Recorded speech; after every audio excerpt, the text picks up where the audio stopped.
আসসালামু আলাইকুম। কেমন আছেন সবাই? অনেকদিন পরে আপনাদের সামনে নতুন একটা ভিডিও নিয়ে হাজির হলাম। মুসলিমরা মূলত বিশ্বাস ও মতাদর্শের ভিত্তিতে প্রধানত ২ টা বড় শাখায় বিভক্ত। যেটা হচ্ছে শিয়া এবং সুন্নি। তাছাড়াও আরও অনেক উপশাখা আছে যেমন খাওয়ারিজ, সুফি, সালাফি, ওয়াহাবি, আহমাদিয়া। এবং বর্তমান সময়ের দিকে যদি আপনি তাকান, বর্তমান সময়ে কিন্তু আবার অনেক কিছু বলা হচ্ছে গণমাধ্যম থেকে শুরু করে সব জায়গায়। সেটা হচ্ছে কনজারভেটিভ, মডারেট, লিবারেল, কট্টরপন্থী, মৌলবাদী, প্রতিক্রিয়াশীল, আধুনিক। এখন এই যে এত টার্ম, এত জিনিস, এত শাখা, উপশাখা, আচ্ছা আপনি কি চিন্তা করে দেখছেন যে অরিজিনালি এই কুরআন এবং হাদিস এগুলোকে সমর্থন করে কিনা? মূল কথা যদি বলতে হয় যে আসলে ভাই এই যে মুসলমানদের মধ্যে যে এত ভাগ, এত শাখা, এত উপশাখা এগুলো কখনোই কুরআন হাদিসের আলোকে হতে পারে না।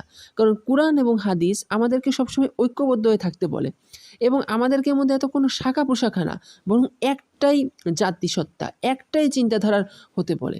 আপনি যদি বিভিন্ন জাতিসত্তার দিক চিন্তা করেন এবং বিভিন্ন শাখা, উপশাখা, মতবাদ এগুলো চিন্তা করেন, দেখবেন কি যে এদের কিছু, কিছু জায়গায় আপনি মিল পাবেন। তবে এখানে অনেক জায়গায় দেখা গেছে অমিল পাবেন।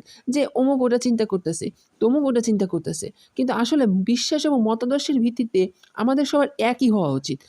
ঠিক আছে? এখন বিরোধ এখানে থাকবেই। তাই বলে এক গাদা শাখা, এক গাদা উপশাখা, এক গাদা মতবাদ এটার মাধ্যমে কি আমরা সত্যিকারে সঠিক পথে কি আছি? দেখুন, আপনি শিয়া, আপনি সুন্নি, আপনি খাওয়ারিজ না সুফি এগুলো কখনো ম্যাটার করে না। ম্যাটার করে যে আপনি একজন সঠিক মুসলিম কিনা। এখন সঠিক মুসলিম মানেটা কি? কথা হচ্ছে যে আপনি যদি একটু চিন্তা করে দেখেন যে বর্তমান সময়ে আমরা যদি চিন্তা করি যে একজন মুসলিমকে আমি কীভাবে চিনতে পারবো? একজন মুসলিম চিনতে গেলে খুব সহজে সেটা হচ্ছে যে সে অবশ্যই আল্লাহ তাআলাকে ভয় করবে, তাকে সৃষ্টিকর্তা হিসেবে সে মানবে, সে জানবে এবং সে মানবে সে এবং বিশ্বাস করবে যে আল্লাহ তাআলা এক ও অদ্বিতীয়, তার কোনো শরিক নেই, তার সমতুল্য কেউ নাই। এবং আমাদের প্রিয় নবী, মহানবী হজরত মুহাম্মদ সাল্লাল্লাহু আলাইহি ওয়াসাল্লাম তার উপর যথেষ্ট বিশ্বাস রাখবে এবং এটা বিশ্বাস করবে যে তিনি আখেরি জামানার নবী, তারপরে আর কোনো নবী আসবে না। সে বিশ্বাস করবে পরকালের উপর, সে বিশ্বাস করবে জান্নাত জাহান্নামের উপর, সে বিশ্বাস করবে ফেরেশতা, অন্যান্য পূর্ববর্তী যে নবীরা আছে তাদের উপর। অর্থাৎ সে মূল বেসিক যেটা, বেসিক কনসেপ্টের উপর তার দৃঢ় বিশ্বাস থাকবে। এরপরে তার কাজে, কর্মে, চাল চলনে সে কুরআনকে অনুসরণ করবে। হাদিসের যেগুলো সহিহ হাদিস সেগুলোকে অনুসরণ করবে। বক্তব্যটা যদি আমি খুব সংক্ষেপে আনি, তাহলে আমাদেরকে কি করা উচিত জানেন? আমাদেরকে করা উচিত কুরআন এবং হাদিসটাকে ফলো করে সে অনুযায়ী নিজের জীবনকে পরিচালিত করা উচিত। কিন্তু বর্তমান সময়ে আমরা এই যে এত দল, এত উপদল, এত উপশাখা, এত কিছু নিয়ে যে একটার সাথে মারামারি কাটাকাটি করছি, দিন শেষে ভাই লাভ হচ্ছে কার? কারোরই হচ্ছে না। দিন শেষে লস হচ্ছে কিন্তু আমাদের। আমাদের মধ্যে ঐক্য নষ্ট হচ্ছে। আমাদের মধ্যে সেই ইসলামিক চেতনা, চিন্তাধারণা ধীরে, ধীরে কিন্তু লোপ পাচ্ছে। আমরা এখন এই দুনিয়াবী বিষয় নিয়ে প্রচুর পরিমাণে কনফ্লিক্টে জড়াচ্ছি। তাহলে এত কিছু আসলে এগুলো কি সত্যিকার অর্থে ইসলাম ধর্ম সাপোর্ট কি করে? যারা ইসলাম ধর্মকে অনুসরণ করে তাদেরকে বলা হয় মুসলিম। তাহলে আমরা কি সত্যি, সত্যি যে আমরা যে নামের সাথে এই যে মুসলিম টাইটেলটা লাগাচ্ছি, আমরা কি সত্যি, সত্যি সেটাকে প্রদর্শন করতে পারছি? বা সেটাকে সত্যি, সত্যি আমরা ব্যবহার করতে পারছি? পারছি না। কারণ হচ্ছে আমরা এই প্রত্যেকদিন সারাদিন এই বিভিন্ন শিয়া, সুন্নি, এটা ওইটা এই নিয়ে মারামারি করে ব্যস্ত। কিন্তু আমাদের মধ্যে এইটা চিন্তা নাই যে আসলে এসব বলে তো কিছু নাই। মূল কথা হচ্ছে যে আমরা মুসলিম, আমরা উম্মতে মুহাম্মাদির অনুসারী এবং আমাদেরকে কি করতে হবে? আমাদের নবীজি যেভাবে চলতে বলছেন, যেভাবে কাজ করতে বলছেন, সেই পথে কাজ করতে হবে।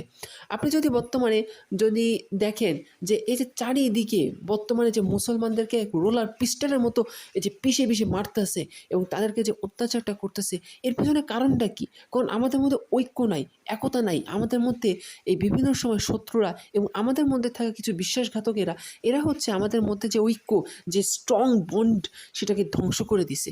এবং এই স্ট্রং বন্ড ধ্বংস করার একটা উল্লেখযোগ্য লক্ষণ যদি বলতে হয়, সেটা হচ্ছে আমাদের মধ্যে এতগুলো শাখা উপশাখা এবং এই এতগুলো শাখা উপশাখা থাকার কারণে একজনের মতাদর্শ এক এক রকম, চিন্তাধারা এক এক রকম। সুতরাং প্রত্যেকের মধ্যে মারামারি, কাটাকাটি, ঝামেলা, ঝগড়াঝাটি রয়েই রয়েছে।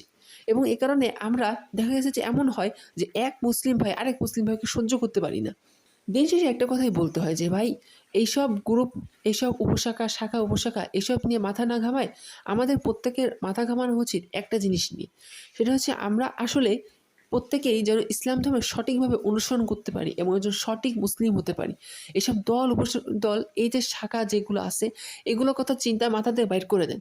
দিয়ে কুরআন এবং হাদিসের আলোকে আমাদের নবীজি কীভাবে চলছেন, তিনি কীভাবে চলতে বলছেন ওইভাবে চলেন।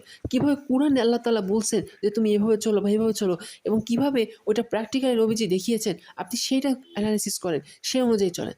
তাহলে দেখবেন যে আপনি লাইফে সাকসেস পাবেন, লাইফে আপনি অনেক কিছু শিখতে পারবেন, আপনি অনেক কিছু অর্জন করতে পারবেন। আর আল্লাহ যদি আপনার পরে অনেক বেশি খুশি হন, হতে পারে যে আপনি জান্নাত লাভ করতে পারেন। যদিও আমরা কেউ জানি না যে কে জান্নাত পাবে এবং কে জাহান্নাম পাবে, অর্থাৎ বুঝতে হবে।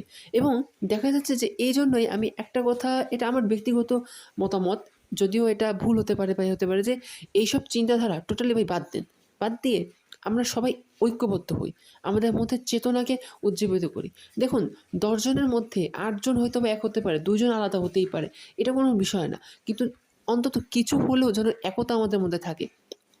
তো ভিডিওটা মেলা বড় হয়ে যাচ্ছে, আশা করি আপনারা একটু ভালোভাবে বুঝছেন।